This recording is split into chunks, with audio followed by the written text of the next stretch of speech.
Hello everyone, welcome back to the channel. In this video I'm gonna tell you that how can you add manager in your YouTube channel. So let's start the video. First of all, open up your Google or browser, then tap on the search bar and write youtube.com and open your YouTube and log into your YouTube account.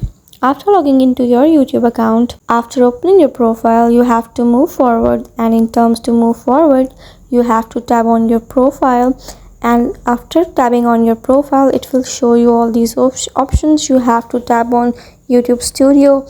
It will open your YouTube Studio for you. Wait for some time while it is opening. After it get opened, you have to see all the options which are in the left of your screen. You have to scroll down and tap on settings. In settings you will find these options. Now you have number of options: journal, channel, upload, defaults, permissions, community, and agreements. You have to tap on permissions, and in the right you will find the option of invite. You have to click on it.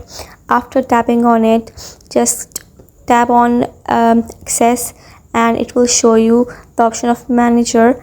You have to tap on it and then press done, and then you can close this tab. This is how you can add manager to your YouTube account.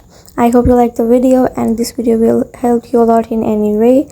Thank you so much for watching the video. By following these steps you can add manager to your YouTube account.